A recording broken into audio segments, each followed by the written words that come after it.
देखो वेल, जब से ये अनाउंस हुआ था ना कि फाइनली DCEU का जो यूनिवर्स था ना, उसे एक्वामैन 2 के बाद टोटली स्क्रैप कर दिया जाएगा और एक नए यूनिवर्स की शुरुआत की जाएगी जिसका फ्यूचर मे बी इस पर ब्राइट होगा। और इसी चीज को प्रूव करने के लिए वार्नर ब्रोस ने हायर किया जेम्स गन को, जिन्हें हम कह सकते हैं कि वो काइंड ऑफ केविन फाइगी की तरह एक्ट करने वाले थे। जैसे केविन फाइगी मार्वल के प्रोजेक्ट्स को डिसाइड करते हैं कि कौन सी फिल्म कब आएगी, किस फेज में आएगी, उसी तरीके से वार्नर ब्रोस ने जेम्स गन को हायर किया था एक बेहतरीन DC यूनिवर्स को एस्टैब्लिश करने के लिए। और इस यूनिवर्स की जो पहली मूवी होने वाली थी ना, वो होने वाली थी सुपरमैन। और जब ये न्यूज ड्रॉप हुई तो उसके बाद से कई सारे लोग इस पार्टिकुलर डिसीजन को लेकर बिल्कुल भी खुश नहीं थे, जिसमें सबसे पहला नाम आता है जैक स्नाइडर के फैंस का, जहां पर वो अभी तक इस बात के लिए गुस्सा थे कि वार्नर ब्रोस ने DCEU का यूनिवर्स जिसे जैक स्नाइडर ने एस्टैब्लिश किया था उसे टोटली स्क्रैप कर दिया गया है and they were not ready to accept any other actor as Superman other than Henry Cavill. और फिर यहीं से वो ड्रामा शुरू हुआ जो आज तक, मतलब सुपरमैन की फिल्म रिलीज होने के बाद भी अभी तक कंटिन्यू है। और देखो, एक नए DC यूनिवर्स को एस्टैब्लिश करना कोई आसान बात भी नहीं है, क्योंकि अगर आप इसके कॉम्पिटिटर मतलब मार्वल को देखो तो उसने इस चीज की नींव आयरन मैन के साथ ही रख दी थी, जो कि साल 2008 में आई थी। और जब तक एक नए DC यूनिवर्स को एस्टैब्लिश किया गया तब तक मार्वल ने मल्टीपल बॉक्स ऑफिस के रिकॉर्ड्स भी बना दिए थे और मल्टीपल कंट्रीज में अपना फैंडम भी क्रिएट कर लिया था, जिसके चलते जो ग्रिप है ना मार्वल का, वो when compared to DC universe बहुत ज्यादा है। और उसे टैकल करना, उसे डिफीट करना या फिर उसके आधा भी पहुंचना लगभग नामुमकिन है DC यूनिवर्स के लिए। बट फिर भी इस चीज को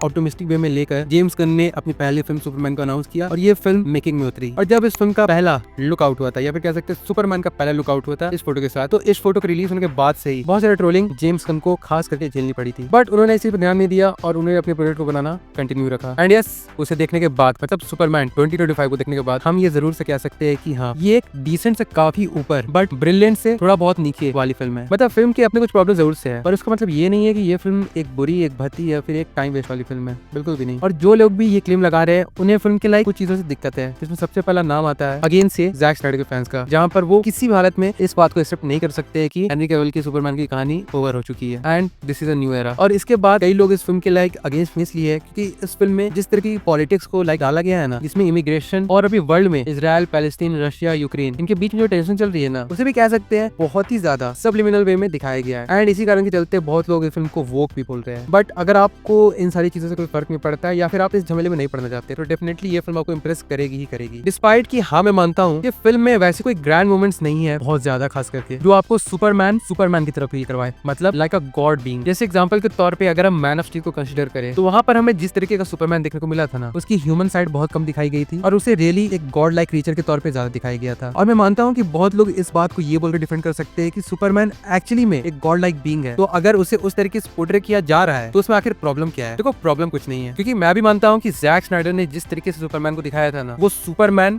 क्यों है उस चीज को अच्छी तरीके से जस्टिफाई कर पाया था। लेकिन आप ही सोचो कि हमें सुपरमैन की जो ओवरऑल जर्नी थी उसे मैन ऑफ स्टील में पूरी तरीके से दिखा दिया गया था। मतलब सुपरमैन अपने पावर्स को रिकॉग्नाइज करता है, उन्हें मास्टर करता है, और जॉर्ड जो कि ऑलरेडी अपने पावर्स को पहचानता है और उसे यूज भी करना जानता है। एंड डेफिनेटली से उसे सुपरमैन से काफी ज्यादा एक्सपीरियंस भी है अपने पावर्स को लेके और उन्हें मास्टर करने को लेके। स्टिल इस फिल्म में वो भी दिखा दिया कि Superman was able to kill Zod. तो अगर इस पार्टिकुलर चीज को कंसीडर करो ना, तो देखने को ये मिलता है कि Superman achieve almost everything in this single movie. और इसीलिए मैन ऑफ स्टील पार्ट 2 जो कि मे बी बन सकती थी, उसके लिए ज्यादा स्कोप बचता नहीं है, क्योंकि हमने सुपरमैन को एज ए ह्यूमन से लेके एज अ गॉड बनने की जो जर्नी थी ना, उसे हमने एक ही मूवी में, मतलब मैन ऑफ स्टील में देख लिया था। और उसकी इस जर्नी को आगे कंटिन्यू करने का कोई स्कोप बचा नहीं था ज्यादा। हमें अगर मैन ऑफ स्टील पार्ट 2 दिखती भी तो उसके ज्यादातर चांसेस थे कि हमें बस एक जॉर्ड से अपग्रेडेड विलन देखने को मिलता, जो थोड़ा ज्यादा मुश्किल होता सुपरमैन के लिए उसे डिफीट करने को। एंड बैटमैन वर्सेस सुपरमैन के बारे में बोलना ही क्या, उस पूरी मूवी के ड्यूरेशन में हम ये दिखाया गया कि सुपरमैन इज गॉड। और इसलिए अगर मैन ऑफ स्टील और बैटमैन वर्सेस सुपरमैन को हम कंसीडर करें तो इन दोनों फिल्मों के जो वीक पॉइंट है ना, वो सुपरमैन ही है। मतलब मैं ये नहीं कह रहा हूँ कि सुपरमैन के कैरेक्टर को हेनरी कैविल ने अच्छे से नहीं निभाया था। डेफिनेटली उन्हें जिस तरह की स्क्रिप्ट दी गई थी और जिस तरह की अपॉर्चुनिटी को उन्होंने यूटिलाइज किया था, उसने सुपरमैन को एक ऐसे मुकाम पे पहुंचा दिया था जो कि अभी भी फॉर मी आल्सो एक कल्ट सुपरमैन है। लेकिन दिक्कत आती है फिल्म की राइटिंग में और फिल्म की डायरेक्शन में, जिसके चलते सुपरमैन का जो ओवरऑल लुक था, जिसके चलते जो सुपरमैन का ओवरऑल पर्सोना था, वो बिगड़ा था। एंड इसके अलावा अगर जो लोग भी ये चाहते हैं कि वापस से जैक स्नाइडर के DCEU यूनिवर्स का रिबर्थ हो जाए, तो उन्हें इस बात को भी कंसीडर करना चाहिए कि DCEU यूनिवर्स में man of steel, Batman versus Superman, wonder woman 2017 वाली, एक्वामैन 2018 वाली, शज़ैम 2019 वाली, इन्हें छोड़ के इस यूनिवर्स की जितनी सारी फिल्में थी ना, वो बॉक्स ऑफिस पे फेलियर हुई थी। And due to this as well, इस यूनिवर्स को स्क्रैप करना एक अच्छा डिसीजन था। And now coming back to Superman of 2025। देखो, इस फिल्म को देखने के जस्ट बाद जो मेरे भी ओपिनियन इस फिल्म को लेके थे ना, वो थोड़े बहुत मिक्स्ड थे, क्योंकि जैसे मैंने अपने